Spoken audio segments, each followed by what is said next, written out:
আসসালামু আলাইকুম। আমি গোরমেট কুকিং থেকে রুমানা বলছি। আমি আপনাদের সামনে আজকে জালি কাবাব নিয়ে এসেছি। আমি চিকেন জালি কাবাব করব। তো এটা অনেক সহজভাবে করা যায়। তো চলেন দেখি আমরা কিভাবে চিকেন জালি কাবাবটা করা যায়। আমি এখানে চিকেন জালি কাবাবের জন্য প্রথমে 500 গ্রাম চিকেন আপনার করে নিয়েছি, কিমা করে নিয়েছি। তো কিমাটা আমি ব্লান্ডারে করেছি, কেউ ছুরি দিয়ে করে নিতে পারেন হাতে। আমি এখানে বাইন্ডিংয়ের জন্য আপনার 2টা পাউরুটি ভিজিয়ে একদম চিপে নিয়েছি যেন পানি না থাকে। একটা মিডিয়াম সাইজের পেঁয়াজ আমি এখানে একদম চপ করে নিয়েছি। আমি এখানে 2টা কাঁচামরিচ একদম চপ করে নিব। ধনিয়া পাতা একদম কুচি কুচি করে নিব। ধনিয়া পাতার পরিবর্তে আপনারা পুদিনা পাতাটাও ইউজ করতে পারেন। এখানে আমি জিরার গুঁড়া আর ধনিয়া গুঁড়া দিয়েছি 1 চা চামচ করে। এখানে আমি জয়ফল, জয়ত্রী, এলাচ আর দারুচিনি একটু শুকনো খোলায় টেলে এটাকে আমি একটা মশলা করে নিয়েছি। এখান থেকে আমি এখানে ইউজ করব 1 চামচ। আমি শুকনো গুঁড়া লাল মরিচের গুঁড়া দিয়ে দিচ্ছি। আদা রসুন বাটা দিয়েছি 1 চামচ। আমি 1 টেবিল চামচ টমেটো সস দিয়ে দিব।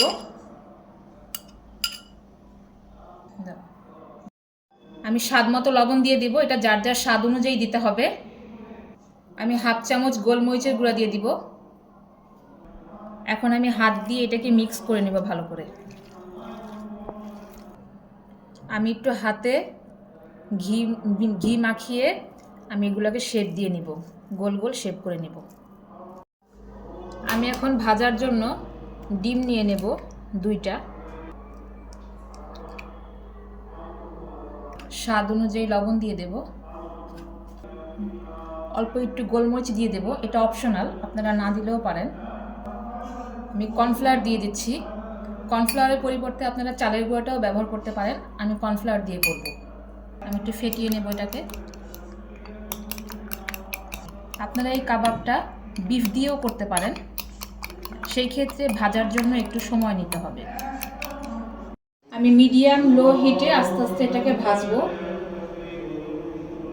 ফুল আছে ভাজা যাবে না, কারণ এটা ভিতরে কাঁচা মাংস, আর ফুল আছে ভাজলে উপর থেকে ডিমটা পুড়ে যাবে আর ভিতরে কাঁচা থাকবে।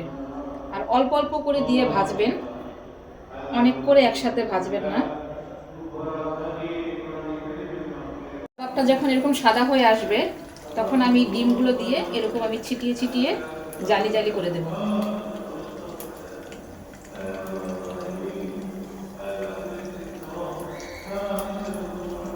একটা চামচ দিয়ে এই ডিমের ইয়েগুলোকে একটা কাবাবের উপর উঠাই দিতে হবে, এরকম উঠিয়ে দিতে হবে। আর একটু হালকা আছে এটাকে ভেজে নিতে হবে যেন পুড়ে না যায়। এখন এগুলোকে উল্টে দেব।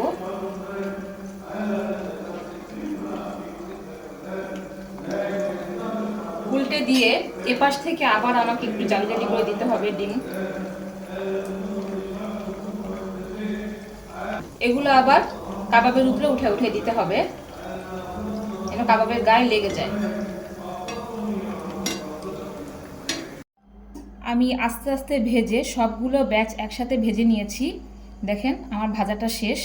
একটু সময় নিয়ে আপনারা ভাজবেন যেন ভিতরে সেদ্ধ হয়, কারণ এটা কাঁচা মাংস দিয়ে করা হয়েছে। দেখেন একদম পারফেক্ট হয়েছে। তো আমার ভিডিওটি যদি আপনাদের ভালো লেগে থাকে তা লাইক করবেন এবং শেয়ার করবেন এবং ফলো করে আমাদের সাথে থাকবেন। আল্লাহ হাফেজ।